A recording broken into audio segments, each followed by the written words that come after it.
के पुरी में भगवान सूर्य को समर्पित ये है कोणार्क मंदिर। कोणार्क शब्द कोण और अर्क शब्दों से मिलकर बना है। कोण यानी कोना या किनारा और अर्क का अर्थ है सूर्य। इसका मतलब हुआ सूर्य का किनारा।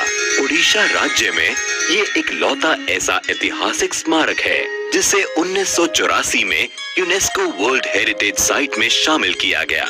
मंदिर के गहरे रंग के लिए इसे काला पगोडा भी कहा जाता है। इतिहासकार मानते हैं कि ये मंदिर 750 से भी ज्यादा साल पुराना है, जिसका निर्माण 1250 ईस्वी में गंग वंश के राजा नरसिंह देव प्रथम द्वारा कराया गया था। अबुल फजल ने आईने अकबरी में लिखा है कि राजा नरसिंह देव ने 12 सालों के पूरे राजस्व को मंदिर के निर्माण में ही लगा दिया था। इस मंदिर को पूर्व दिशा की ओर ऐसे बनाया गया है कि सूरज की पहली किरण सीधे मंदिर के प्रवेश पर ही गिरती है। कलिंग शैली में निर्मित इस मंदिर की संरचना रथ के आकार की है। इस रथ में कुल 12 जोड़ी पहिए हैं। एक पहिए का डायामीटर लगभग 3 मीटर का है। ये पहिए मंदिर के मुख्य आकर्षण का केंद्र हैं, क्योंकि ये पहिए घड़ी की तरह समय बताने का काम करते हैं।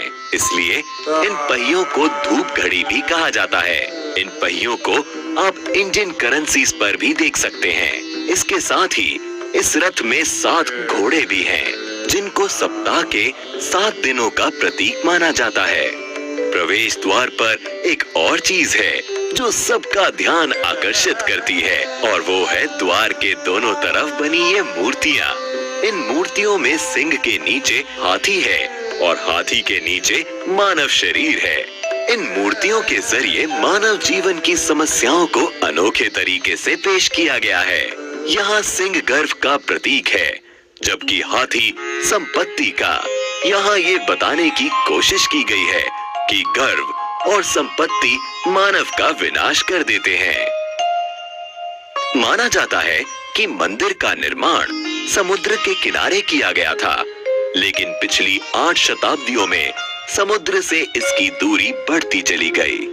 कहा जाता है इसके लगभग 2 किलोमीटर उत्तर में चंद्रभागा नाम की नदी भी बहा करती थी, जो अब विलुप्त हो गई है। नदी के वहां होने को भी प्रमाणित किया जा चुका है। मंदिर से जुड़ी एक किंवदंती है कि इसके निर्माण में 1200 कुशल शिल्पियों ने 12 साल तक लगातार काम किया, लेकिन निर्माण कार्य को पूरा नहीं कर पाए। मुख्य आर्किटेक्ट बिसु मोहराना के बेटे धर्मपदा ने मंदिर के निर्माण को पूरा किया, लेकिन मंदिर के पूरा होने पर उसने चंद्रभागा नदी में कूदकर जान दे दी। कोणार्क मंदिर के बारे में एक रोचक तथ्य है कि मंदिर के पत्थरों को आपस में जोड़ने के लिए लोहे की चादरों और चुंबकों का इस्तेमाल किया गया था। साथ ही मुख्य मंदिर की चोटी में 52 टन चुंबकीय लोहे को भी लगाया गया था।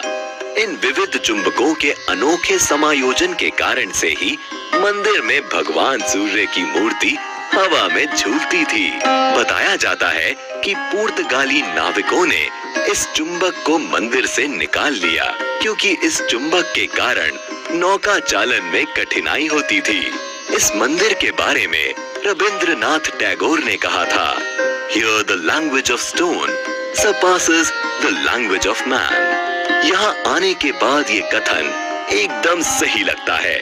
इतिहास और जबरदस्त नक्काशी के शौकीन पर्यटकों के अलावा यहाँ उनके लिए भी बहुत कुछ है, जो यात्रा में कुछ खास और रोचक की तलाश करते हैं। साथ ही आप चाहें तो यहाँ होने वाले कोणार्क डांस फेस्टिवल का भी लुत्फ दिसंबर के महीने में